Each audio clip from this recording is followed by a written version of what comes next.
Oui, on va parler de ce projet-là qui vise justement à faire une sorte de riposte aux épidémies, une formation qui est initiée justement pour tenter de voir comment on définit une nouvelle approche communautaire face à des situations d'épidémiologie. On en parle avec l'invité, l'autre invité d'Angela qui s'installe.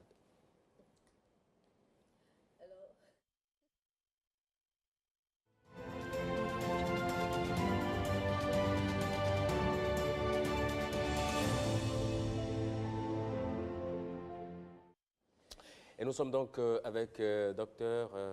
Carlos Brito, voilà. il est de ce projet-là. On a vu dans le monde ces dernières années, il y a eu beaucoup d'épidémies. Surtout, on se souvient de Ebola qui a fait parler d'elle pendant un bon moment. Et d'ailleurs, ça a tué plus de 3000 personnes autour en Afrique, et donc on a pu détecter à ce moment-là quelques problèmes au niveau des systèmes de santé notamment, et je crois que ce projet qui est une sorte de riposte aujourd'hui contre les épidémies est un bon projet, et le docteur Carlos Brito va donc nous en parler. Et ce que je voudrais déjà savoir, c'est mieux comprendre de quoi il s'agit par rapport à ce projet qu'on appelle le projet riposte. Merci pour l'opportunité. Bonsoir. Je suis le directeur du département de lutte contre les maladies et les épidémies à l'Organisation ouest-africaine de la santé, qui est l'institution spécialisée en santé de la CEDEAO. Comme vous le savez, un des fondamentaux de notre communauté, c'est de prôner pour la libre circulation et la création d'un espace commun des peuples, en pensant qu'en faisant comme ça ira mieux, la vie de nos populations ira mieux. L'Organisation ouest-africaine de la santé a été mise en place par les chefs d'État et de gouvernement des 15 pays qui composent la CEDEAO dans le souci d'enlever les obstacles liés à la santé vers la création de cet espace commun, vers une libre circulation, la création d'une CEDEAO des peuples dans la région. C'est ça le mandat spécifique de l'OAS. Comme vous le savez, les épidémies, comme vous l'avez dit par exemple l'Ebola, on n'a pas vu autant d'obstacles à la libre circulation, autant d'obstacles à cette création d'espaces communs lors de l'épidémie de l'Ebola. Et une des leçons apprises qui est claire au cours de ces épidémies, c'était clairement la question en relation avec l'épidémie Ebola. De ce fait, les chefs d'État et de gouvernement ont décidé en mai 2015 à Accra de mettre en place une structure qui est le Centre de surveillance et contrôle des maladies de la CEDEAO, dont l'objectif fondamental, c'est de coordonner et lutter contre les épidémies dans la région, en mettant ensemble, en coordonnant les principales fonctions de santé publique, notamment la surveillance et l'alerte précoce, les services de laboratoire, la formation et la recherche. Alors, le projet Riposte vient directement dans ce sens pour appuyer la CEDEAO dans la mise en œuvre de cette structure. Comment? D'abord parce que ce projet identifie des acteurs de plusieurs disciplines, pas seulement médecins, mais assistants sociaux, anthropologues. Tous ceux qui travaillent dans la chaîne. Qui travaillent dans la coordination globale de l'alerte précoce, la prévention et la lutte contre les épidémies, en les mettant ensemble, mais pas seulement par la formation. La formation, oui, bien sûr, parce que le renforcement des capacités est nécessaire, mais aussi en considérant le besoin de la mise en œuvre d'un système de recherchation que mettent ces acteurs ensemble pour mieux détecter précocement, prévenir et lutter contre les épidémies. Par ailleurs aussi, ce projet vise à aussi mettre ensemble les différentes institutions dans les pays membres de façon à mieux coordonner. Je ne pourrais pas ici terminer, madame, si vous le permettez, parce que c'est très important de le dire, que ce projet a été mis en place grâce, et il faut ici faire référence, ce projet de l'Organisation ouest-africaine de la santé a été mis en place grâce au soutien financier, notamment de la coopération française, à travers l'Agence française de développement et du ministère des Affaires étrangères de la CEDEAO, mais de France, mais aussi de nos opérateurs tels que l'Agence de médecine préventive qui collabore avec nous dans la mise en œuvre de ces projets. Ben, merci. Du coup, vous avez tout dit, non? Non, pas forcément. Il y a quand même que il se tient dans ce cadre-là, il se tient cette formation à Ouida actuellement de façon concrète, excepté tous ceux-là, comme vous l'avez dit, hein, qui sont dans la chaîne. Il y a qui d'autre qui y prend part? Cette formation se passe à Ouida et là il faut aussi remercier les autorités du Bénin et l'Institut régional de santé publique pour abriter cette formation.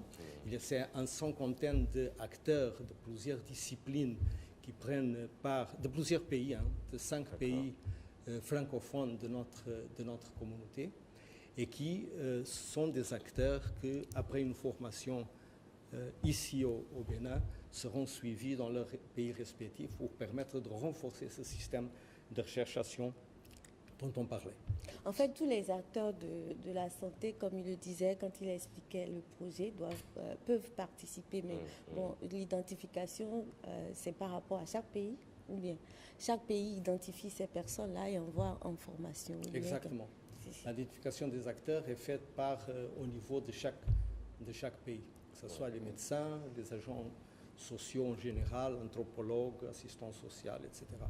L'autre problème quand même aussi, c'est les laboratoires qui ne sont pas souvent dans les pays. Et par exemple, quand on prend Ebola, à l'époque, il fallait donc envoyer les prélèvements ailleurs, attendre des jours pour...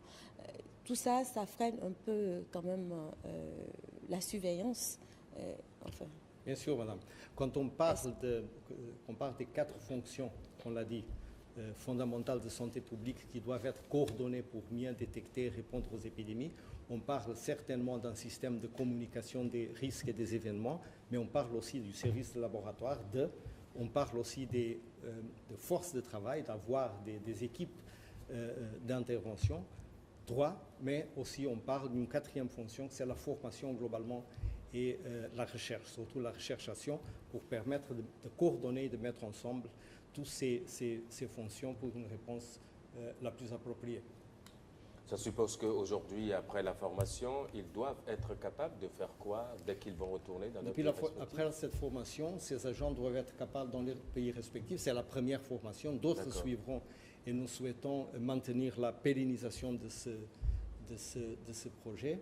Après cette formation, ces acteurs doivent travailler au niveau de leurs pays respectifs pour appuyer particulièrement la mise en place de ce système de recherchation pour renforcer, si vous voulez, au niveau communautaire, au niveau la mobilisation sociale en vue d'une détection précoce des maladies, des épidémies et une réponse plus adéquate. Ouais. Avoir du personnel bien formé, assez professionnel, c'est bon, mais tant que les plateaux techniques n'existent pas, est-ce qu'il y a un moyen aujourd'hui de renforcer les plateaux techniques qui permettront quand même aux gens de retour, de pouvoir s'adonner à ce qu'ils ont Vous savez, le plateau technique est très important et c'est une préoccupation fondamentale au niveau de la CEDEAO. Nos pays ne sont pas tous au même niveau. Ouais. Nous savons qu'il y a des pays qui sont plus avancés que d'autres, qui ont plus de possibilités. Quand on parle d'intégration régionale, ce qu'on est en train de parler, c'est de faciliter par la mise en œuvre des actions concrètes, de faciliter l'utilisation globale par l'ensemble des 15 pays des équipements que nous avons, dont nous disposons dans la région. Il y a des laboratoires assez performants dans notre communauté, il y a des hôpitaux assez performants dans notre communauté, et une fonction des institutions de la communauté, c'est de faciliter cette intégration, notamment l'utilisation par l'ensemble des pays des équipements qui sont disponibles dans un pays ou l'autre. Si je n'ai pas au Bénin un service, je dois pouvoir, tout en disant qu'il faut travailler pour renforcer les capacités du Bénin, mais il faut aussi faciliter au pays l'utilisation de ces équipements lorsqu'ils se trouvent au Ghana, en Côte d'Ivoire, au Sénégal, etc. Alors la formation, ça dure combien de temps? C'est 3 semaines présentielles, mais ce qui est la spécificité de cette formation, on parle plus qu'une formation. Il y a un mentorat qui doit se suivre et qui pour d'accompagnement de ces formants, de ces agents de santé pour permettre la mise en œuvre, pour les intégrer dans ce système qu'on veut et cette structure qu'on veut de coordination globale de ces fonctions de santé publique. Peut-on dire qu'après cette formation et ce système que vous voulez mettre en place, est-ce que la survenue d'éventuelles épidémies est à éradiquer? En médecine, on ne parle pas jamais d'éradication. Si on pouvait avoir cette certitude, certainement, ça serait très, très bon pour nous tous. Malheureusement, on ne peut pas donner cette assurance. On doit travailler pour que ce qui s'est passé dans notre communauté avec l'Ebola ne se passe plus. On doit travailler dans ce sens et on doit, avec ce qu'on connaît aujourd'hui... On va mieux surveiller et donc il n'y aura plus... Ça s'améliore. Oui, ça va s'améliorer, il n'y aura plus de surprises désagréables et ça ne va plus faire autant de décès. Voilà. Docteur Carlos Brito, merci beaucoup. C'est moi qui remercie sur pour le plateau. Merci. Je rappelle, vous l'avez dit, vous êtes le directeur du département de lutte contre les maladies et les épidémies à l'Organisation ouest-africaine de la santé, CDO. Merci beaucoup. Ouais. Et bon retour. Merci beaucoup. À bientôt.